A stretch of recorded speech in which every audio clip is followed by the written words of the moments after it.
김민석 국무총리 후보자 인사청문회에서 야당은 재산 증식 의혹으로 공세를 펼쳤고 여당은 음해성 주장이라며 김 후보자를 옹호했습니다.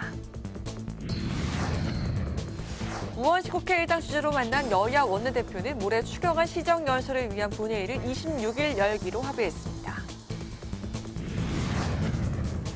더불어민주당은 공공주택 공급 확대를 중심으로 한 부동산 대책을 예고했습니다. 국민의힘은 이재명 대통령의 11개 부처 장관직 인선에 대해 민주당 선대위 같다고 비판했습니다. 청년 정치에 대한 시각으로 정치권의 쟁점과 흐름을 짚어보는 청년 발수. 김민석 국무총리 후보자의 인사청문회가 오늘부터 이틀간 진행됩니다. 여야는 자료 제출과 증인 채택을 두고 공방을 벌인 가운데 핵심 쟁점은 무엇인지 살펴봅니다.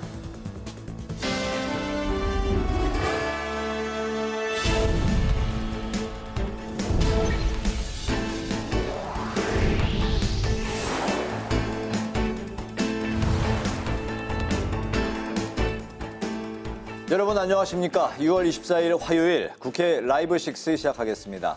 오늘은 김민석 국무총리 후보자 인사청문회 중계방송으로 늦게 시작합니다. 국회가 김민석 국무총리 후보자에 대한 인사청문회를 열고 자질과 도덕성을 검증했습니다.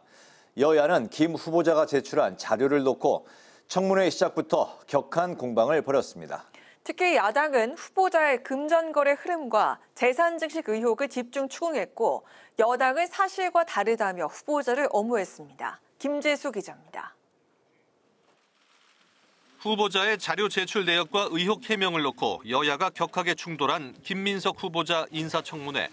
이종배 인사청문특위위원장은 후보자가 개인정보 제공에 동의하지 않으면서 제출받지 못한 자료가 73.3%에 달한다고 지적했습니다.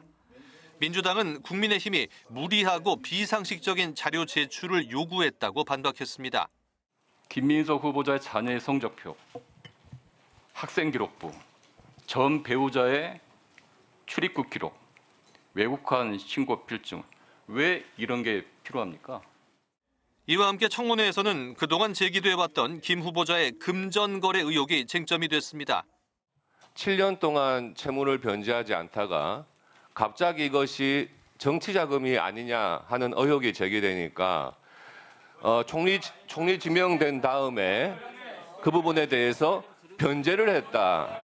정확한 소명을 위해 빌린 돈은 입금받은 내역을 대출받아 상환했다면 대출과 상환 내역 모두 필요하다는 겁니다. 야당은 김 후보자 자녀의 미국 유학자금 의혹에 대해서도 의문을 제기했습니다. 장남에게 송금된 외환국 신고 내역이 없다는 답변이 왔어요. 그러면 그 코넬대 학비랑 생활비는 도대체 어떤 경로로 전달이 된 것입니까? 제3자가 유학자금을 낸 것이 아닌가 하는 국민적 의혹이 있다는 겁니다. 수입에 비해 지출이 많았다는 부분에 대해서도 질의가 이어졌습니다. 야당은 최근 5년간 후보자의 수입이 5억 원에 불과하지만 13억 원이 지출됐다고 지적했습니다. 이에 김민석 후보자는 축의금과 조의금, 출판 기념회, 장모로부터 받은 생활비가 세비 이외의 수입이라고 설명했습니다. 특히 처가로부터의 지원은 정치자금법 위반 판결에 따른 추징금 6억 2천만 원을 납부하기 위한 것이었다고 해명했습니다. 민주당도 야당이 음해성 주장을 하고 있다고 엄호했습니다. 국민의힘에서 주장하는 것처럼 6억을 한두 달 안에 집에 쌓아놓고 썼다라고 하는 주장과는 너무나도 배치되는 내용입니다. 한편 오늘 청문회는 여야 합의가 불발되면서 사상 처음으로 증인과 참고인 없이 진행됐습니다. 국회방송 김지수입니다. 우원식 국회의장과 새롭게 구성된 여야 원내 지도부가 첫 회동을 갖고 26일 추경 시전 연설을 위한 국회 본회의를 열기로 합의했습니다. 우 의장은 추경 심사를 위해 오는 26일까지 예결위원 명단을 제출해달라고 여야에 촉구했습니다. 장정현 기자입니다. 우원식 국회의장과 새 진용을 갖춘 여야 원내 지도부가 상견례를 겸해 처음 마주했습니다. 우 의장은 현안에 대한 소통을 당부하며 여야 회동 정례화를 제안했습니다. 복잡한 정국 속에서 중단되었던 여야 회동도 정례화하고 자주 소통해서 국민께 성과로 보답하는 정치를 만들었으면 합니다. 우 오 의장은 국회가 외부의 큰 위기에 맞서 함께 힘을 모으는 모습을 국민께 보여드려야 한다며 추경 처리와 총리 인선 등을 신속히 매듭 지을 것을 여야에 촉구했습니다. 또 오는 26일까지 추경 심사를 위한 예결위원과 공석인 국회 상임위원장단 배정을 완료하고 국회 윤리특위 구성과 여객기 참사특위 활동 연장 등에 여야가 합의해 줄 것을 촉구했습니다. 여야는 오는 26일 추경 시정연설과 찰스 랭글 전 미 연방 하원 의원 추모 결의안을 채택하기 위한 본회의를 열기로 합의했습니다. 민주당은 6월 국회 안에 추경을 처리해야 한다는 의지를 드러내며 국민의힘에 추경 협조를 촉구했습니다. 민생이 지금 벼랑 끝에 서 있습니다.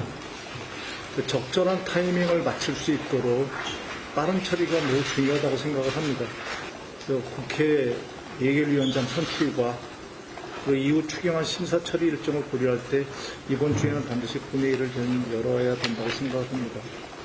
반면 국민의힘은 추경은 규모뿐 아니라 어떤 사업을 할 것인지가 매우 중요하다고 강조하고 거듭 법사위원장 자리를 요구했습니다. 법사위원장을 원내 2당이 아닌 야당이 가져야 한다 해서 법사위원장을 가져갔습니다. 이제 원내 2당이자 야당인 우리 국민의힘의 법사위원장을 재배분해 주실 것을 다시 한번 요청을 드립니다.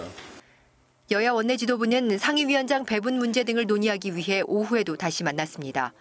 민주당은 26일에 이어 27일에도 본회의를 열어 추경안을 처리할 수 있도록 예결위원장을 선출하자고 요구했지만 법사위원장 등 원구성 문제에 대한 여야 이견으로 합의를 이루지는 못했습니다. 국회방송 장정현입니다. 더불어민주당이 고공행진 중인 서울 집값 문제를 지적하며 공공주택 공급 확대에 주안점을 둔 정책을 마련하겠다고 밝혔습니다. 또 물가대책 TF를 출범시키고 본격적인 민생경제 대책 마련에 돌입했습니다. 이승지 기자가 전합니다. 더불어민주당이 공공주택 공급 확대에 중점을 둔 부동산 대책을 예고했습니다. 진성준 민주당 정책위의장은 원내대책회의에서 서울과 지방의 부동산 시장 상황이 양극화돼 있는 현실에 유의해서 맞춤형 대책을 마련해 갈 것이라고 밝혔습니다. 진 정책위의장은 윤석열 정권의 부동산 규제 완화와 서울시의 성급한 토지거래 허가구역 해제가 부동산 급등세에 기름을 부었다고 비판했습니다. 서울의 집값 상승은 윤석열 정권과 오세훈 서울시의 부동산 정책의 결과입니다. 민주당은 주택 실수요자 보호와 주거 안정을 위해 정부와 함께 부동산 시장 상황을 잘 살피고 긴밀하게 협의해 나가겠다고 말했습니다. 한편 민주당은 오늘 민생물가 안전대책을 마련하기 위한 TF를 출범시켰습니다. 김병기 당대표 직무대행 겸 원내대표는 현재 내란 위기에 중동 정세까지 더한 복합적 위기로 인해 유가 상승 등이 물가에 미칠 악영향이 우려되는 상황이라고 말했습니다. 물가가 민생입니다. 물가 안정이 민생 안정, 민생 회복입니다. 물가 상승만큼 국민의 고통도 가중되고 있습니다. 물가 안정을 위한 특단의 대책이 필요합니다. 물가대책 TF는 사실상 이재명 대통령의 1호 행정명령인 비상경제 TF 구성 지시를 뒷받침하기 위해 마련된 만큼 김 직무대행은 국회도 적극적으로 지원하고 책임을 다해야 할 것이라고 강조했습니다. 특히 TF는 공급 독점으로 시장 우월적 지위를 남용해 가격을 인위적으로 올리는 등의 불공정 거래 행위에 단호하게 대응할 것이라고 밝혔습니다. 또 과감한 재정 투입과 유통구조 개선 등을 통해 시장 안정을 유도하겠다는 입장입니다. 국회방송 이승지입니다. 국민의힘은 어제 발표된 장관직 인선에 대해 민주당 선대위 같다고 우려했습니다. 야당은 송원석 원내대표가 제안한 당내 혁신위원회를 조만간 출범시킬 예정이라고 밝혔습니다. 한규미 기자입니다. 국민의힘은 이재명 대통령이 단행한 11개 부처 장관 후보자 인선을 놓고 내각이 아닌 민주당 선대위 같다고 비판했습니다. 송원석 국민의힘 원내대표는 능력이나 전문성보다 농공행상이 우선된 것 아니냐는 국민적 우려가 있다고 말했습니다. 송 원내대표는 민노총 위원장 출신의 고용노동부 장관을 지명한 것과 노무현 문재인 정부의 인사를 외교통일 라인에 다시 세운 점을 우려했습니다. 유임된 송미령 농림축산식품부 장관을 향해선 지난해 제2요구를 건의했던 양곡관리법을 새 정부의 철학에 맞는 방향으로 추진하겠다는 건 매우 비겁하다고 꼬집었습니다. 본인이 과거 대통령에게 제의 요구를 건의했던 법안들에 대해 그 누구도 아닌 본인의 소신과 철학을 중심으로 국민들께 상세히 설명하기 바랍니다. 국민의힘은 당 개혁안을 마련하기 위한 혁신위가 곧 출범할 것이라고 밝혔습니다. 박성훈 국민의힘 원내대변인은 혁신위에 참여할 인사선정과 구성 방안에 대해 계파 구분 없이 다양한 의견을 담기 위해 노력하고 있다고 말했습니다. 또 혁신위를 통해 실질적인 당의 혁신을 끌어내겠다고 덧붙였습니다. 다양한 인원들을 혁신에 담아내기 위해서 노력을 하고 있다. 말만 혁신을 하는 그런 기구가 아니라 실질적으로 당의 혁신을 이끌어낼 수 있는 기구가 될 수 있도록 권한과 책임을 확실하게 부여를 할 생각입니다. 8월 전당대회 개최 가능성이 높아지고 있는 가운데 원내기구인 혁신위가 어떤 방안을 내놓을지 관심이 모아지고 있습니다.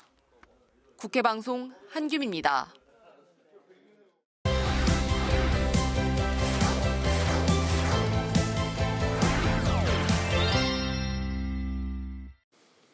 네, 오늘 이슈픽 서한한 객원 기자와 함께 오늘 국회에서 열린 국무총리 후보자 인사청문회 이야기부터 다루겠습니다. 서 기자 어서 오십시오. 네, 안녕하십니까? 네, 앞선 리포트에서도 이제 보셨는데 역시 이제 국민의힘과 민주당 김민석 후보자 각종 논란을 놓고 치열하게 이제 공수로 맞섰는데 특히 이제 국민의힘은 초반부터 자료 제출이 미비하다 이렇게 이제 강하게 문제를 삼았죠.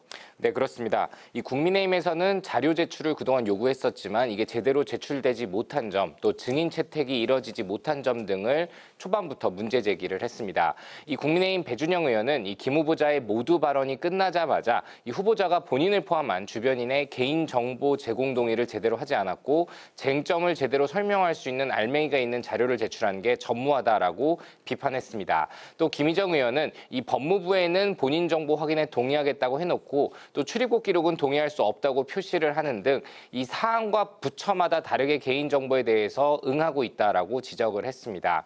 2000년부터 이 총리 청문회가 시작이 됐는데 이 사상 초유로 증인이 없이 치르게 된 점에 대해서도 공방이 이뤄졌습니다. 국민의힘에서는 이 증인 채택에 대해 부정적이었던 후보자와 민주당의 태도를 문제 삼았고요. 이에 최현일 민주당 의원은 이 자리는 국무총리 후보자의 인사청문회인데 전혀 상관이 없는 전 배우자나 이 자녀 관련한 자료를 요청하고 증인을 요청하는 게 청문회의 취지에 맞냐라고 비판했고 민주당의 김영 간사 역시 표결로 하면 되는데 이종배 위원장이 협상이 안 되면 결렬된 것으로 하자고 해서 최종적으로 증인과 참고인 없이 청문회가 개최된 것이라면서 이것이 필요 충분 조건은 아니다라고 반박했습니다. 네, 오전에는 이제 그렇게 자료 제출로 이제 붙었었고 오후에는 후보자 재산 형성 과정 그리고 이제 반미주의자 논란 등이 다뤄졌죠. 네, 그렇습니다. 이 곽규택 국민의힘 의원과 주진우 의원 등이 이 김 후보자의 금전거래 의혹과 관련해서 집중적으로 공세를 펼치는 게 두드러졌습니다. 네. 이 곽규택 의원은요. 유학 비용에 한정해서라도 확인을 해달라라면서 장남에게 송금된 외국한 신고 내역이 없다라고 답을 해왔는데 도대체 그러면 학비랑 생활비는 어떤 경로로 전달이 된 것인지 따져 물었고요. 이 발언이 나오자 민주당 의석에서는 이게 프라이버시의 영역이다, 인권 침해다라면서 항의가 나오기도 했습니다. 이 주진우 의원은요, 축의금 등 내역이 드러나지 않은 자산 형성 부분에 대해서 강하게 집중 공세를 펼쳤는데 김민석 후보자는 이 세비 수입보다 지출이 많다는 의혹에 대해서는 이 세비 수입 외의 수입은 이 축의금과 조의금, 또 출판 기념회 2번과 처가가 장모로부터 이렇게 받은 생활비 지원조로 200~300만 원 정도를 받은 게 이 총체적으로 모여서 구성이 됐고 그렇게 처가로 부터 2억 원 정도의 지원을 받았다라고 구체적으로 해명을 했습니다. 반면 민주당은요. 이 국민의힘 의원들이 정책의 방향성을 제대로 묻지 않는다라고 비판을 하면서 이 민주화 운동에 앞장섰던 점 등을 물으며 이 정책 방향과 포부 등을 물었고요. 이에 김민석 후보는 과거에 머무르지 않고 혁신하는 총리, 또 의전에 갇히지 않는 실용적인 총리, 또 책상에서만 일하지 않는 현장형 총리가 되겠다라고 밝혔습니다. 그렇군요. 어제 또 이제 임명된 11명의 장관 중에 유임된 장관을 제외하면 10명의 장관이 또 이제 청문회를 앞두고 있는 상황인데 특히 현역 의원이 5명이나 포함된 걸 두고 국회 청문회 통과를 염두에 둔 거 아니냐 이런 해석이 나오고 있네요. 네, 그렇습니다. 이 어제 발표된 내각 면당 12명 가운데서 5명이 이 더불어민주당 국회의원으로 채워졌죠. 이 정동영 통일부 장관 후보자, 또 안규백 국방부 장관 후보자, 김성환 환경부 장관 후보자, 또 강선우 여성가족부 장관 후보자, 전재수 해양수산부 장관 후보자 등입니다. 네. 이미 지명된 이 김 총리 후보자까지 포함하면 벌써 6명의 현역 의원이 입각을 하는 그런 셈인데요. 네. 이 국회법상 의원은요, 장관 등 국무위원을 겸할 수 있습니다. 하지만 이 국회의 행정부 감시 기능을 포함한 이 당의 의정 활동에 영향을 줄 수 있기 때문에 역대 정부는 항상 신중하게 이 현역 의원의 입각 범위를 선택해 왔었습니다. 그리고 이 대통령, 이 현역 의원을 총리를 포함해서 6명이나 낙점한 것은 이 임기 초 개혁 정책에 속도를 붙이기 위함도 있지만 이 국회 인사청문회의 무사 통과도 염두에 뒀다라는 평이 나옵니다.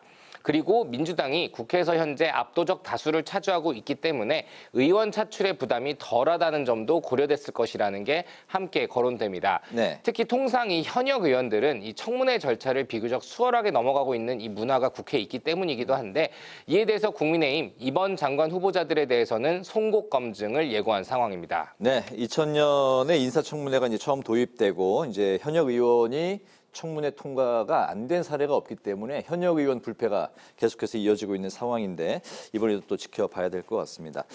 반면에 이제 현역 의원이 아닌 이제 이들 중에 가장 청문회 통과가 어렵다는 기업인 출신도 이번에 이제 2명이나 입각 후보에 이제 오르면서 이 후보들의 청문회가 또 이제 어떻게 진행이 될 것인가도 관심사네요. 네, 그렇습니다. 이 과학기술정보통신부의 이 LG전자와 SK텔레콤 등을 거친 이 배경훈 후보자, 또 중소벤처기업부 장관의 네이버 대표이사 출신의 한성숙 후보자 등 이 2명이 기업 출신으로 이렇게 낙점이 됐습니다. 네. 이 해당 분야의 전문가를 전면에 배치함으로써 일하는 정부를 만들겠다는 이 실용주의 기조로 풀이가 되고 있습니다.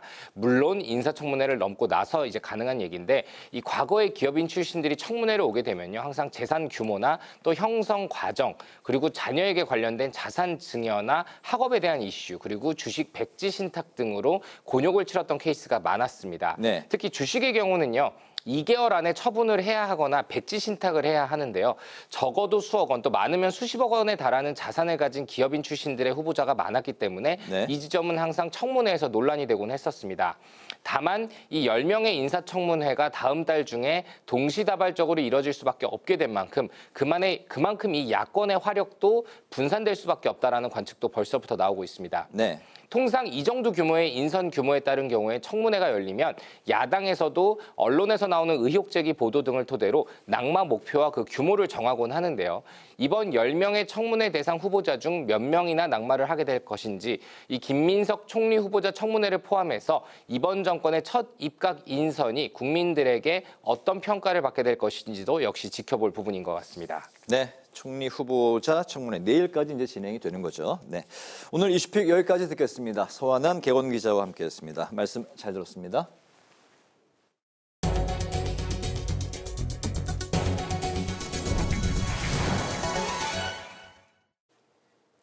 정부와 여당이 중동 분쟁 사태 등 국제 정세에 대한 대응 방안을 논의하기 위해 비공개 긴급 안보 점검회를 열었습니다. 박상혁 더불어민주당 수석 대변인은 정부가 대통령실 중심으로 범정부 차원의 비상대응 체계를 가동해 재외국민 보호와 경제안보 그리고 선박과 항공 안전 문제 등 현 상황을 엄중히 주시하고 있다고 전했습니다.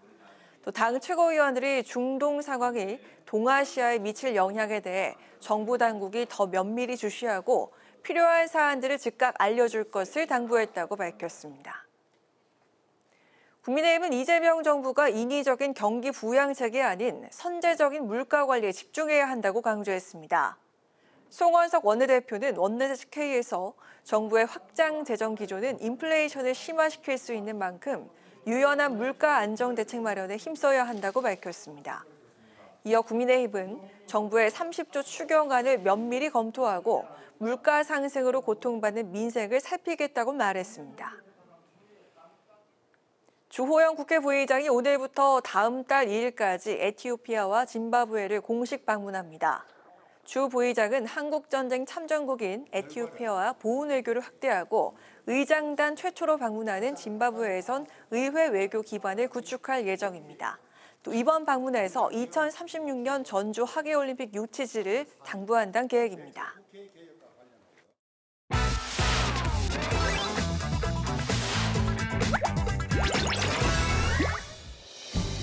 24일 강아랑이 전해주는 정치권의 뜨거운 말말말 강아랑의 정치랑입니다. 오늘 첫 번째 주제는 파격 유임입니다. 이재명 정부를 이끌어 나갈 일기 인선이 단행된 가운데 지난 윤석열 정부의 송미령 농림축산식품부 장관의 유임 결정에 이목이 쏠립니다. 우리 농정이 지속 가능하고 더 발전해서 우리 국민들한테도 부담되지 않고 우리 농업인들의 삶도 좀 나아질 수 있도록 분골쇄신하는 그런 자세로 최선을 다하겠습니다. 하지만 송 장관은 윤석열 정부 시절 민주당의 양곡관리법 개정안을 이른바 농망법이라고 비판하는 등 이재명 정부 공약과 대치되는 입장을 거듭 밝혀온 바 있습니다. 농민단체를 비롯해 진보당 등의 거센 반발이 나오고 있습니다. 너무나 충격을 받아서 일명 멘붕이 온 상태입니다. 도저히 납득이 가지 않고 송미령 장관이 어떤 분입니까? 농업민생사법에 대해서 농업을 망치는 농망사법이라고 막말과 악담을 퍼붓었던 사람입니다. 당장 처리해야 된다고 생각합니다. 이에 민주당이 유임 비판 여론을 의식한 듯 철회 가능성을 시사하는 발언도 내놓기도 했습니다. 우상호 대통령실 정무수석 또한 오늘 국회를 찾아 민주당 소속 농해수위원들과 면담 후 송 장관의 인선 배경을 직접 설명했습니다. 대통령의 인선 취지와 배경을 잘 설명드렸고 또 이해를 구한다 이런 부탁을 드렸습니다. 특히 대통령이 공약했던 여러 농정에 관한 여러 정책들 차질 없이 진행될 수 있는지에 대해서도 우려를 전달해 주셔서 송미령 장관으로부터 약속을 받았다 이렇게 말씀드렸고 무엇보다 이번 유임은 이 대통령의 능력 중심 인사, 국민통합 인사라는 실용주의적 철학에 따른 것이란 해석인데요. 대통령께서는 탕평 인사로 이렇게 가져야 된다. 우리끼리만 하는 것은 국민들이 그렇게 크게 좋게 보지 않을 것이다. 이런 말씀을 하셨고요. 이재명 정부의 공약 이획을 포함해 새로운 국정 철학에 따른 농업 정책을 이끌어갈 과제를 하는 송미령 장관. 전례 없는 유일한 유임인 만큼 향후 행보에 귀추가 주목됩니다. 이어서 오늘 두 번째 주제는 김민석 검증 공방입니다. 내일까지 김민석 국무총리 후보자의 인사청문회가 열리는 가운데 재산을 비롯한 각종 의혹들에 대한 소명 여부를 비롯해 총리로서의 자질 등의 검증에 이목이 쏠리고 있습니다. 61세 총리 후보자 또 사선 의원이 재산 신고를 2억을 했다고 하면은 저는 그래도 비교적 깨끗하게 살았다 이렇게 생각을 합니다. 청문 결과를 보면은 우리 국민들이 납득할 것이다. 그 의혹들이 대부분 근거가 없거나 또는 충분히 해명이 가능한 그런 내용들이다라는 판단을 하고 있고요. 네. 그래서 이번 인사청문회는 국정 운영의 2인자인 국무총리로서 과연 그 역량이 되는지 이런 정책 검증에 좀 집중할 겁니다. 이처럼 민주당과 조국혁신당이 인존을 자신하고 있고 정책 검증에 집중하겠다고 밝혔지만 여야의 고성과 공방이 오가는 상황이 벌어지기도 했는데요. 청문회는 묻고 듣는 회의인데 후보자는 묻지마 청문회를 만들었습니다. 저는 6년 전에 있었던 조국 청문회의 재방송을 보고 있는 것 같습니다. 이 자리가 사실 검사 취조실도 아니고 사건을 키워가지고 선입견 가지게 만들고 조작하려고 하는 그런 장소는 아니지 않습니까?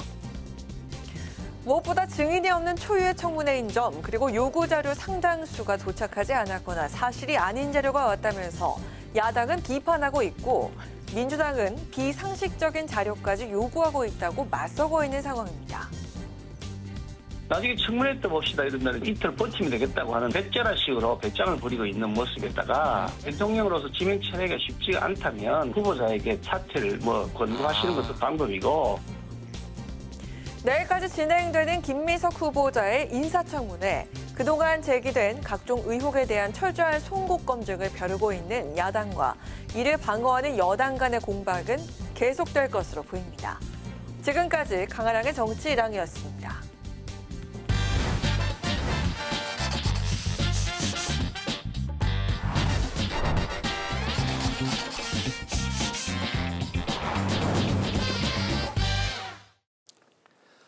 네, 청년 정치인의 시각으로 정치권의 핵심 쟁점과 흐름을 살펴봅니다. 청년 맞수 박성민 민주당 전 최고위원, 박민영 국민의힘 대변인 두 분과 함께합니다. 어서 오십시오. 네, 반갑습니다. 네, 오늘부터 이틀 동안 김민석 총리 후보자의 인사청문회가 이제 열리게 되고 오늘 이제 그 첫 번째 하루 진행이 되고 있는데요. 증인과 참고인이 없는 초유의 총리 청문회가 이제 진행이 되자 여야는 시작부터 책임을 밀었습니다. 야당은 김 후보자가 개인정보를 이유로 기본 자료조차 제출하지 않았다고 반발을 했는데요. 증인 채택과 자료 제출 문제, 좀 이 사안을 좀 어떻게 청문회 시점으로 지켜봐야 될지 두 분의 말씀 먼저 시작해 보겠습니다. 박성민 대변인부터 들어볼까요? 네, 일단 저는 무리한 자료 요구를 해놓고 왜 자료를 내지 않느냐라고 후보자를 몰아가는 그 프레임은 굉장히 좀 저열한 공세다라고 생각을 합니다. 국민의힘 측에서 요구했던 자료 중에 받지 못했다라고 알려진 게 지금 보면요. 네. 그 김민석 총리 후보자 자녀의 성적표, 그리고 생활기록부, 학생기록부 이런 거라고 하거든요. 그 외에도 전처의 출입국 기록 이런 것들까지 자료 요구를 했다라고 합니다. 그러니까 이런 무리하고 비상식적인 요구를 해놓고 어떤 사생활 침해적인 자료 요구를 해놓고 이에 응하지 않았다라는 이유로 불성실한 후보자로 몰아가는 것은 적절하지 않다라는 생각이 청문회를 보면서 계속 있었고요. 네. 그 외에도 이제 증인과 참고인 같은 경우에는 이게 어느 정도의 그 협의는 분명히 있었습니다. 그러니까 민주당이 애초부터 증인과 참고인을 부르지 못한다라고 얘기했던 게 아닙니다. 이 참고인 그 청문회 자리에서도 얘기가 나왔었는데요. 이제 18일에 협상이 결렬이 됐었는데 어쨌든 그때 국민의힘 측에서 냈던 증인과 참고인 명단이 있었고 그중에 민주당 측에서는 5명 정도 가능하다라는 협의를 봤었다라고 합니다. 근데 그 뒤에 협의를 진행하고 이제 20일 정도에 최종적으로 협상을 하기로 했는데 그 사이 동안 계속해서 3명을 더 요구하거나 기존에 합의했던 4명을 빼고 3명을 추가하거나 이런 방식으로 국민의힘이 기존의 합의를 뒤집고 계속해서 새로운 인물들을 요구하면서 협의가 난항을 겪었던 거거든요. 네. 현실적으로 20일 그 당시에 6시를 넘게 되면 증인과 참고인 모두 부르는 게 어려워지는 상황이었다라는 것을 국민의힘도 모르지 않았을 텐데 저는 전략의 실패이자 무리한 정치 공세의 결과다라고 생각합니다. 네, 무리한 정치 공세, 비상식적인 자료 제출 요구다. 네, 이 지점에 대해서 좀 반박할 수 있는 부분이 있을까요? 전혀 동의하는 부분들이 없다라고 봐야죠. 말씀하신 부분들 죄송하지만 그 국민의힘이 아니라 청문위원회가 공통으로 자료 제출을 요청을 한 것이기 때문에 국민의힘 일방의 요구가 아니었다는 점 제가 먼저 짚어드리고 민주당이 그 야당 시절에 한덕수 전 총리 청문회에서는 1000건 넘는 자료를 요청을 했었습니다. 민주당이 거의 반백년 전에 있었던 증조부의 증여 관련된 내용까지 증거 제출을 요청을 했어요. 이런 것들이 바로 비상식적이고 저열한 자료 요청을 한 것이고 지금 국회 인사청문위원회가 고작 90여 건 자료 요청을 한 거거든요. 그런데 90여 건 중에서 지금 20건 남짓한 수준만 제출을 했다라는 거고요. 그마저도 김민석 후보자가 과거 그 불법 정치자금 관련해서 2건의 대법원 확정 판결을 받은 것은 사실입니다. 그런데 관련된 과거 전과가 있느냐라고 하는 국회 물음에 없습니다. 4글자로 일축을 해서 보내왔습니다. 그런 것까지 카운팅을 해서 지금 추계를 한 것이 25.7% 답변을 한 것이다. 이런 부분들은 굉장히 불성실한 부분이라고 야당은 당연히 지적을 할 수가 있는 거고요. 증인 문제도 5명 정도를 조율을 못해서 결국에는 1명도 증인이 없는 청문회가 됐다라고 하는 것은 이건 여당이 과도하게 뭉개기를 했다라고밖에 볼 수가 없죠. 야당 입장에서 증인 없는 청문회를 저희가 좋아할 이유가 있을까요? 결국에는 다수 의석을 바탕으로 논의를 부린 것이고 민주당이 전처를 왜 부르려고 하느냐라고 한 핑계를 대면서 윤석열 전 대통령, 한덕수 전 총리 부부, 김문수 전 장관까지 같이 부르자라고 억지를 썼습니다. 도저히 이유를 찾을 수가 없는 그런 식의 어깃장이었다라고 보고요. 결론적으로 여당이 자신들이 야당 시절에 했던 것들을 깡그리 잊은 채 지금 여당이 야당을 탓하는 그런 천극을 보여주고 있다라고 저는 생각이 되고 또 저는 김민석 후보자도 참 부끄럽다라는 걸 느껴야 된다라고 생각을 합니다. 분명히 청문회를 통해서 다 소명을 하겠다라고 얘기를 거듭하지 않았습니까? 민주당 측에서도 청문회를 지켜보면 된다. 청문회에서 소명할 수 있다. 청문회에서 입증을 할 것이다. 반복해서 얘기를 했는데 오늘 청문회에서 무엇이 입증이 됐습니까? 입증을 하기는커녕 입증을 위한 근거 자료조차 제출을 하지 않고 있다라고 하는 것은 청문회 자체를 절차를 무시하는 것이고 이미 김민석 후보자는 총리 임명 전부터 임명된 것처럼 총리 행세를 했던 그런 전적까지 있기 때문에 이건 전반적으로 야당의 검증 역할을 무시하고 국민을 무시하는 처사다. 저희는 그렇게 판단하고 있습니다. 네. 네, 그 증인과 자료 제출 문제뿐 아니라 이번 이 청문회에서 의혹이 어느 정도 소명이 됐는지 박민영 대변인께 여쭈려고 했는데 아무것도 이렇게 소명이 된 것이 없다라고 답변을 하신 거잖아요. 그렇죠. 네, 그렇다면은 애초에 그 민주당 측에서는 야당의 이런 의혹들을 제기하는 것이 과도하다라고 이렇게 주장을 했었는데 좀 소명이 됐다고 보시는지 궁금하거든요. 저는 일단 청문회 전부터 어느 정도의 소명은 계속 이루어지고 있었다. 사실상 청문회는 시작이 됐었다라는 생각이 듭니다. 왜냐하면 이 김민석 총리 후보자의 SNS를 보시면 아시겠지만 굉장히 자주 이제 본인의 의혹과 관련해서 입장을 밝히고 뭐 사적 채무부터 시작해서 아들의 교육비 관련한 문제 혹은 뭐 아빠 찬스를 쓴 것 아니냐라는 일각의 공세에 대해서 정확하게 대응하는 모습들을 보여줬습니다. 오늘 청문회 자리에서도 저는 비슷한 논쟁이 되풀이됐었다라고 생각을 합니다. 뭐 예를 들면 아들의 이제 교육비와 관련해서 처음에 제기됐던 문제에 대해서 전처가 양육을 전담하고 있다라고 이야기를 했고요. 그 외에도 이제 본인의 칭화대 석사 학위와 관련한 의혹 제기가 있자 SNS에 본인이 탔던 비행기 편명과 체류 일수 이런 것들을 상세하게 공개를 했었습니다.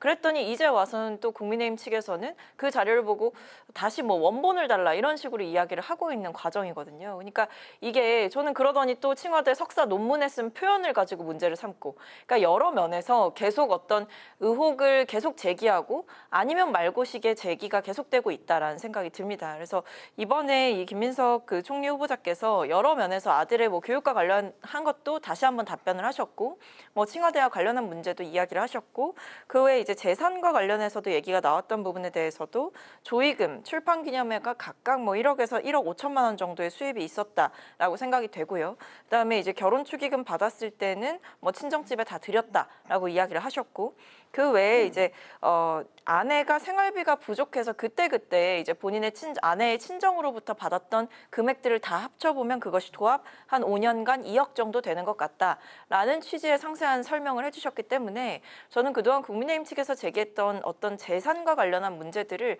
후보자께서 비교적 상세하게 말씀을 하셨다라고 생각합니다. 네, 알겠습니다. 이런 가운데 이제 어제 이재명 대통령이 11개 부처 장관 후보자를 지명했습니다. 현역 의원들과 민간 기업 출신 인사들이 합류했는데 현역 의원들이 이제 많이 지명이 된 거를 두고는 청문회 통과를 좀 염두에 둔 거다 이런 해석도 나오고 있고 또 민간 기업 출신 인사들은 난항이 좀 예상도 된다 이런 해석들도 나오고 있습니다.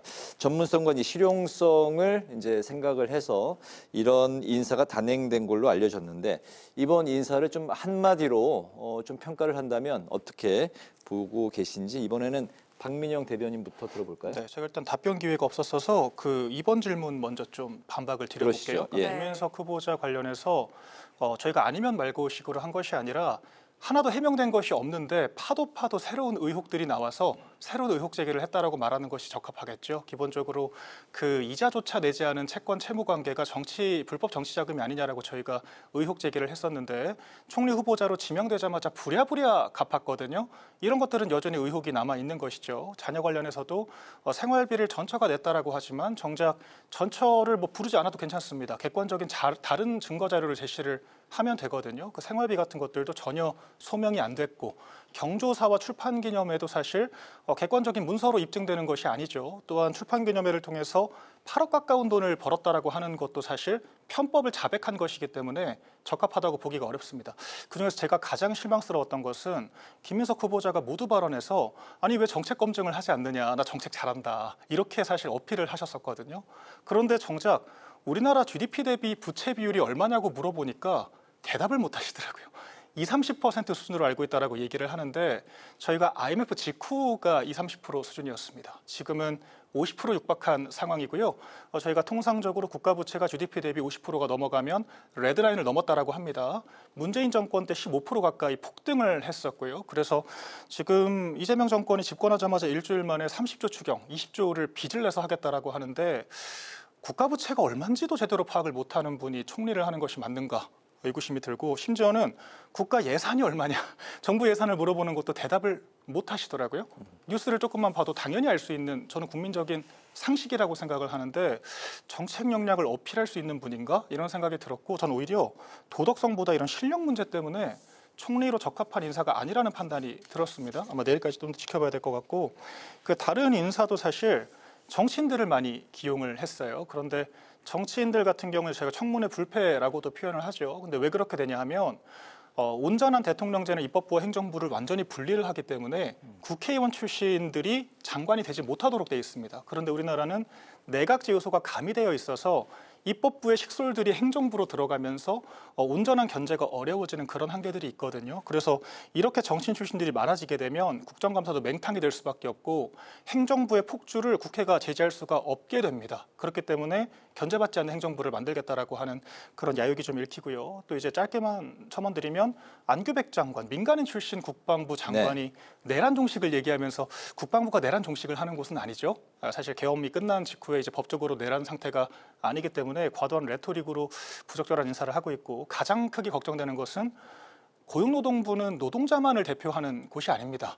노측과 사측이 엄연 이해관계가 첨예하고 노측 사측을 중재해야 하는 것이 정부 역할인데 민노총 구성원이 그러니까 현장 경험만 있고 정책 경험이 전혀 없는 사람을 뭐 차관이나 뭐 정책보좌관도 아니고 장관으로 기용하겠다라고 하는 것 대단히 위험한 발상이고요. 앞으로 사실 인사청문회를 통해서 저희가 엄밀히 검증을 해야 될 부분인 것 같습니다. 네, 알겠습니다. 노총위원장 출신 고 장관 인선 지명에 대해서는 좀 뒷부분에서 다시 다루기로 하고 어쨌든 그 11명 부처 장관 후보자 지명에 대해서는 좀 어떻게 평가하세요? 저는 매우 좋은 인사였다라고 생각을 하는데요. 실력과 파격, 탕평을 동시에 잡은 인사였다 이렇게 평가를 하고 싶습니다. 네. 그러니까 실력 같은 경우에는 뭐 AI 전문가를 과기정통부에 기용을 하기도 했고 네이버 대표를 이제 뭐 중기부 장관으로 지명을 하기도 하지 않았습니까? 그러니까 지금 사실 보면 AI 수석을 만들기도 했고 우리나라만의 어떤 절대적인 경쟁력을 갖춰야 된다. 그리고 그것은 어떤 AI 산업이라든지 아니면 신산업, 혁신산업을 일으켜서 어떤 경제를 부흥시켜야 된다라는 여러 가지 흐름의 일관된 모습을 대통령께서 보여주고 계시다라는 생각이 들었고요. 그 외에도 어떤 실력 면에서는 정치인 출신을 많이 기용했는데 이게 동시에 이제 안정감을 줄 수 있는 인사이면서도 여러 상임이라든지 의정 활동 그리고 국민들께 여러 모습을 보이면서 검증된 인사들을 썼다라는 생각이 들었습니다. 네. 그 외에도 이제 탕평 같은 경우에는 뭐 보훈부 장관에는 한나라당 출신 의원인 권오을 그 장관 후보자를 이제 지명하기도 했었고 그 외에도 이제 농림축산부 같은 경우에는 윤석열 정부 때 임명됐던 인사를 유임시키는 방향으로 가닥을 잡았기 때문에 저는 이번 정부가 계속해서 이야기했었던 어떤 실용주의 그리고 능력주의 이런 부분에 굉장히 부합하게 인사를 했다. 그런 점에서 지금 하나하나가 다 흠잡을 데가 없는 인사가 아닌가라고 생각합니다. 그렇군요. 자, 네. 그럼 이 부분 한번 짚어보도록 하겠습니다. 전 정부에서 발탁이 됐던 송미령 농림축산식품부 장관의 유임인데요. 여야 일각에선 이 양곡법에 대한 입장 변화와 계엄 당시 무대응에 대한 목소리가 우려의 목소리가 있었던 걸로 기억을 하는데 이 인선 역시도 적절했다고 보시는 건가요? 사실 뭐 우려는 있을 수 있을 것 같습니다. 특히 농림축산부 장관으로 있던 시절에 이제 민주당 의원들과 부딪혔던 일도 있고 뭐 농민단체들의 목소리를 좀 무시했던 것 아니냐라는 여러 가지 세간의 비판이 있지만 저는 그럼에도 이 대통령께서 현명하게 판단을 하셨다라고 생각하고 탕평의 의미로서도 좋고 그리고 이재명 정부가 계속 얘기해왔던 어떤 실용주의의 노선에 부합한 인사라고 한다면 충분히 이 장관이시죠. 장관께서 좋은 모습을 보여주시면 될 일이다라고 생각을 합니다. 그래서 지금 뭐 이재명 대통령께서 유임을 시킨 이유에 대해서 탕평이라는 이유도 있지만 또 동시에 국무회의나 이런 때 이 송 장관을 보셨을 때 어떤 준비가 잘 된 인사 같았고 능력이 있었다라는 이 평가를 하셨잖아요. 그러니까 그게 결국에는 정말 이 진영이라든지 색깔을 구애받지 않고 쓸 사람 그리고 당장 이 국정 운영의 안정성을 도모하기 위해서라도 비워둘 수 없고 그에 맞는 적임자다라는 점을 종합적으로 고려하신 것 같습니다. 네. 박미영 대변인 생각 어떻습니까? 저는 이 부분만큼은 용기 있는 결단을 했다라고 좀 평가를 좋게 하고 싶습니다. 왜 그러냐면 뭐 보여주기식의 인사라고도 볼 수 있겠지만 그럼에도 불구하고 전 정권의 인사를 유임한다는 것은 더군다나 여대야소 국면에서 충분히 결정권이 있는데도 그렇게 했다라고 하는 것은 어쨌거나 상당한 결단이 필요한 문제이긴 하거든요. 실제로 민주당 내에서는 그 오늘 우상호 정무수석이 농해수위를 직접 방문해서 여당 의원들을 면담을 하겠다라고까지 얘기를 했었던 만큼 많은 불만들이 있는 것이 당연합니다. 우리가 정권을 창출을 했는데 왜 전 정권 인사를 써서 국무위원 이 아까운 인사권 하나를 포기를 하느냐, 당연히 그런 우려들이 있을 거거든요. 그래서 그런 좀 이해관계와 이런 욕망들을 잘 조율하는 것이 또 리더의 역할이기 때문에 그런 부분들을 잘 바로잡기를 기대를 하고요. 다만 송미령 장관이 양곡법에 대해서 입장을 180도 선회를 하게 되면 이것이 저희가 구색 맞추기 인사라고밖에 읽힐 수가 없습니다. 그러니까 이게 전 정권 인사를 쓰는 것이 진정성을 가지려면 전 정권의 국정 철학과 방향성에 대해서도 일부 수용을 하면서 이 장관의 고견을 들어가면서 절충을 하는 실질적인 과정이 필요하다고 보거든요. 실제로 저희가 정파성 때문에 양곡법을 비판했던 것이 아닙니다. 문재인 정권도 양곡법의 위험성 때문에 통과를 시키지 않았던 법이고요. 실제로 반농가가 쌀농가로 전환하는 것은 쉽고 정부가 무제한 매입을 한다는 것은 수요가 무한정 있다는 것이기 때문에 쌀농가가 얼마나 늘어날지 저희가 예측이 불가능하거든요. 그래서 저희가 예산 소요 자체도 산정이 불가능할 정도로 기하급수적으로 늘 우려가 있습니다. 그래서 이런 부분들을 감안했을 때 저희 그 송미령 장관이 이재명 대통령이 실정을 하지 않도록 이런 우려사항들을 잘 전달을 하고 좀 대안을 모색하는 역할을 해야지 이런 탕평의 의도가 제대로 발현되지 않을까, 그런 생각을 말씀드리겠습니다. 네, 양곡법에 대해서는 전 정부의 좀 그 철학을 좀 그 어느 정도 일정 부분 반영하는 게 필요하다고 말씀하셨는데, 반대로 이제 송미령 장관은 새 정부의 국정 철학에 맞게 추진을 하겠다, 이런 입장이네요. 그렇죠. 이제 국무위원 같은 경우에는 물론 이제 본인의 정치적인 소신과 철학이 있어야 갈 수 있는 자리기는 합니다만, 그럼에도 어쨌든 대통령과 함께 손발을 맞춰서 국가를 이끌어가는 입장이지 않겠습니까? 네. 그런 의미에서 대통령께서 어떤 비전을 갖고 있고 어떤 철학과 어떤 정책적인 노선을 갖고 있는지를 이해하는 것은 기본 중에 기본이다라고 생각을 하고요. 그에 걸맞는 어떤 각오를 하신 게 아닌가라고 생각을 합니다. 그래서 저는 여기에 대해서 국민의힘에서도 너무 나쁘게만 보지 말아주셨으면 좋겠는 게, 어쨌든 말씀해 주셨듯이 굉장히 용기 있는 결단이고 네. 정말 어떤 실용주의 인선을 말 그대로 실천하신 하나의 행보인 거거든요. 그런 의미에서 이 대통령께서 지금 계속해서 대선 때 이야기하셨던 거를 하나씩 지키는 모습을 보여주고 계십니다. 뭐 예를 들면 민생경제 회복에 집중하겠다라는 것도 취임 첫날 업무 1호 이제 지시사항으로 이 비상경제 대응 TF를 만들어라라는 이야기를 하셨고, 네. 그 외에도 뭐 AI 수석을 새롭게 신설하거나 아니면 기업가 출신들을 이렇게 영입해서 장관 자리에 앉히는 거, 그것도 AI와 관련된 사람들을 앉히는 거, 그 외에도 정치보복 같은 경우에는 우려할 필요 없다라고 분명하게 밝히셨는데, 이 부분에 대해서도 지금 통합적이고 포용적인 인선을 보여주고 있고, 여야 이 지도부들을 불러서 오찬을 하기도 하고 있고, 여러 가지 면에서 저는 계속해서 이 민주당과 이 대통령께서는 계속 야당을 향해서 여러 가지 대화와 소통의 물꼬를 트기 위해 노력하고 있다라는 생각이 들어서 이 네. 부분을 좀 봐주시면 좋겠다라는 생각은 드네요. 알겠습니다. 그런가 하면은 국방장관 후보자에는 64년 만에 처음으로 민간인 출신의 안규백 민주당 의원이 지명이 됐습니다. 또 현직 철도기관사인 김영훈 전 민주노총 위원장이 고용노동부 장관 후보자로 지명이 됐는데요. 양대 노총위원장 출신 중에서 장관 후보자로 지명된 첫 번째 사례가 됩니다. 물론 이제 그 전에 노동운동가 출신의 김문수 고용노동부 장관 사례가 있긴 합니다. 이번에는 또 다른 의미로 해석이 되고 있습니다. 운행 중에 발탁이 됐다는 그 소식을 들었다고 하는데, 전체적으로 안규백 국방부 장관 후보자, 또 김영훈 노동부 장관 후보자 두 명 인사에 대해서 아까 잠깐 말씀하셨는데 먼저 또 이렇게 첨언하실까요? 좋습니다. 그 운행 중에 발탁됐다는 거는 너무 조금 언론 그런 추구형 멘트인 것 같고요. 저도 이제 인사 관련된 업무 프로세스를 좀 파악을 해본 입장에서는 네. 본인이 고사를 할 수 있죠. 왜냐하면은 자산 형성 과정이라든지 도덕성 검증이라든지 본인이 감내해야 할 부분들이 있기 때문에 당연히 서로 간에 사전에 익스큐즈를 구하도록 돼 있습니다. 그리고 이제 인사실에서도 최소한의 이 검증 절차 국회로 가기 전에 거치도록 되어 있기 때문에 갑자기 운행 중에 발탁이 됐다. 이건 너무 과한 립서비스다. 물론 사전에 이제 본인의 의사도 물어보는 게 이제 관례죠. 그렇죠. 그 검증 과정이 있었을 거라고 생각을 하고요.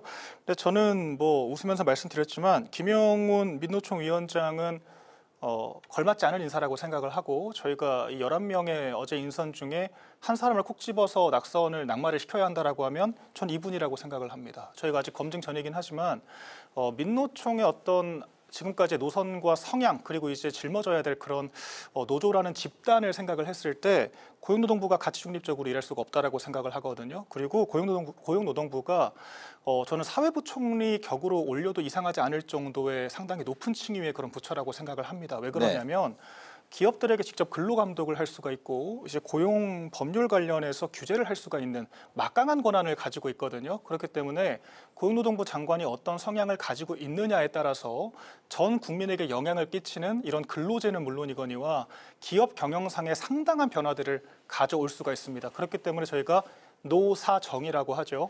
노측과 사측의 이해관계는 첨예하게 다를 수밖에 없기 때문에 이 양측을 절충하고 조율하기 위한 정부의 역할이 그만큼 중요한 것입니다. 그런데 한국노총도 아니고 민노총이라고 하는 전 국민이 정파성을 이해하고 있는 이런 집단의 위원장 출신이 노동부 장관이 되면 과연 사측의 입장을 제대로 이해할 수 있을까요? 그러니까 이게 민주당식의 사고로 사측을 악마화해선 대화가 되지 않습니다.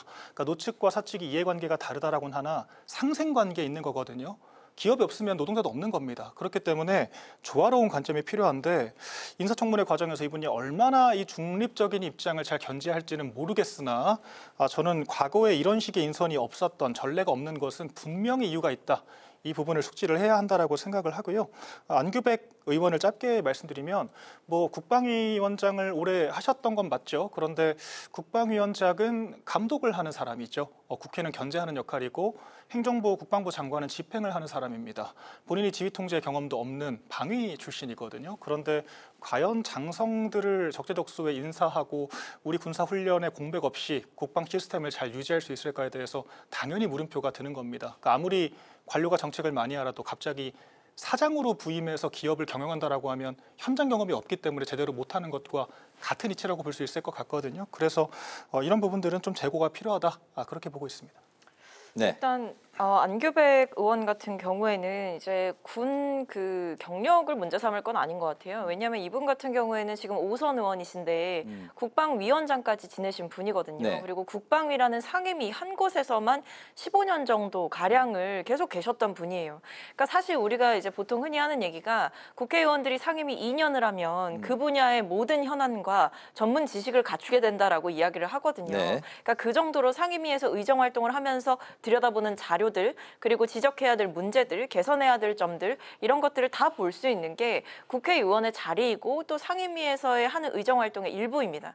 그렇기 때문에 저는 이번에 12.3 불법 계엄 사태로 인해서 특히 김용현 전 장관 사태를 보면서 그리고 민간인이었던 노상원 전 정보사령관이 끌어들여져서 여러 가지 계엄의 비선으로서 역할했던 것들을 보면서 어떤 군에 대한 개혁의 필요성 그리고 문민 국방장관의 필요성 이런 것들이 대두가 됐던 시점에서 매우 적절한 인선을 했다. 그러니까 군에 대한 이해도 충분하게 갖추고 있으면서 그리고 군의 과제가 무엇인지를 충분히 이해하고 계시면서 또 동시에 문민 국방장관으로서 그러니까 최초의 민간인 국방장관으로서의 첫 발을 끊는 면에서 흠잡을 데 없는 인사다라는 생각을 했고요. 네. 그 외에 이제 김영훈 전 민주노총 위원장 같은 경우에는 저는 운행을 이제 하시느라 휴대폰을 끄고 가셨다, 운행을 마무리하셨다라는 장면을 봤는데 저는 이건 쇼였다고 생각하지 않습니다. 검증의 과정은 있었을지 모르지만 언제 어떻게 발표할 거다는 사실 미리 공유를 안 할 수도 있어요. 왜냐하면 네네. 저 같은 경우에도 제 비서관 인선이 날 때 그날 나는지 몰랐습니다. 검증은 받았지만 언제 한다고 말을 해주지는 않았거든요. 그러니까 이런 경우도 있을 수 있다라는 말씀을 드리고 네네. 중요한 것은 그것이 쇼였느냐 아니느냐 보다도 이런 인선이 국민들께 어떻게 다가갈까 이 부분일 것 같습니다. 그러니까 국민들께서는 나와 같이 현장에서 일을 하는 사람이 고용노동부 장관이 된다라고 한다면 국민들 입장에서는 훨씬 더 노동자들의 목소리 혹은 현장의 목소리 산업재해라든지 장시간 노동이라든지 여러 가지 노동 현안에 대해서 생생한 목소리를 전하고 또 여러 가지 면에서 노조 활동을 하시고 그 외에도 공익위원으로서 또 활동을 하고 계신 분이기 때문에 네. 저는 여러 가지 이해관계들을 조율할 수 있는 능력 그리고 살필 수 있는 능력을 충분히 갖춘 인사가 아닌가. 그러니까 좀 기대감을 갖고 봐주시면 좋을 것 같다 생각합니다. 알겠습니다. 네, 마지막 질문 좀 짧게 들어볼까 하는데요. 오늘 여야 원내대표가 우원식 국회의장 주재로 회동을 했습니다. 오늘 26일 추경안 시정연설을 위한 국회 본회의를 열기로 합의를 했지만 상임위원장 배분 문제는 접점을 찾지 못해서 다시 논의를 하기로 했는데 이거 어떻게 결론이 나오면 좋을까요? 이재명 대통령이 전 정권 인사 유임도 하고 통합 얘기도 하고 지도부 오찬도 하고 다 좋습니다. 그런데 저희가 밥만 같이 먹는다고 통합이 되지는 않죠. 조금 더 구체적인 조치, 행동을 보여줘야 되는데 저는 그 시작이 법사위원장을 야당에 양보하는 것이라고 생각을 합니다. 정확히는 양보도 아닌 것이 원래 제1당이 국회의장을 차지를 하고 제2당이 법사위원장을 맡는 것은 국회 오랜 관례였습니다. 단순 관례가 아니라 그렇게 해야 국회 내 힘의 균형을 맞추고 국회 내 민주주의를 달성할 수 있기 때문에 그런 것인데 민주당이 국회 내 모든 요직을 장악하겠다라고 하면서 통합을 하겠다라고 하는 것은 그냥 국민의힘을 들러리 세우겠다는 말밖에 되지가 않죠. 그리고 민주당을 위해서도 법사위원장 양보하는 게 좋습니다. 왜냐하면 지금 민주당이 아무리 야당 탓을 해도 국민들께서 모든 이 권력 구조의 압도적인 힘을 민주당이 가지고 있다는 걸 잘 알고 계십니다. 법사위원장 같은 최소한의 검증 기능조차 양보를 못하겠다라고 하면 앞으로 발생하는 국정의 모든 실책은 민주당이 책임을 져야 할 것이거든요. 이런 부담을 덜기 위해서라도 협치의 오로지 의미를 달성하기 위해서라도 법사위원장을 양보하는 것이 맞다. 이런 말씀 드리고요. 그렇지 못한다라고 하면 그 선택의 책임은 민주당이 지면 될 것입니다. 네. 일단 이제 법사위 같은 경우에는 이제 지금 원래는 2년 주기로 보통 상임위원장이 바뀌고 이제 직전에 했던 협상이 그 주기로 바뀌는 것으로 얘기가 되어 있는 상황인데 이제 정청래 법사위원장께서 당대표 후보 출마를 하시겠다고 나서면서 걸석이 된 상황이죠. 그렇기 때문에 이 상황에서 그리고 그 사이에 조기 대선이 있었다라는 이유로 야당에게 무조건 넘겨줘야 된다 이렇게 보기는 어려운 상황일 것 같고요. 네. 저는 국민의힘이 어떤 상임위원장 자리를 주지 않으면 보이콧하겠다라는 식의 태도는 적절치 않은 것 같습니다. 지금은 사사건건 어떤 조건들을 계속 거는 모양새거든요. 예결위원장 자리, 법사위원장 자리 또는 다른 상임위의 자리 이런 것들을 넘겨달라라고 요구를 하고 있는 상황인데 오히려 지금 더욱더 시급하게 할 수 있는 것들을 해결할 수 있는 판을 민주당이 계속 열고 있다고 생각합니다. 원내대표끼리 정례회동도 하기로 했고 대통령과 최근에 직접 만나기도 했고 그러니까 그런 자리에서 여러 가지 현실적으로 국민의힘이 할 수 있는 일들을 찾아볼 수 있는 환경도 분명히 있다라고 생각합니다. 네, 알겠습니다. 이쯤 듣고 오늘 청년 맞서는 마무리하겠습니다. 지금까지 박성민 민주당 전 최고위원, 박민영 국민의힘 대변인 두 분의 말씀을 들었습니다. 말씀 고맙습니다. 잘 들었습니다. 오늘 국회 라이브 6 여기까지입니다. 시청해주신 여러분 고맙습니다. 고맙습니다.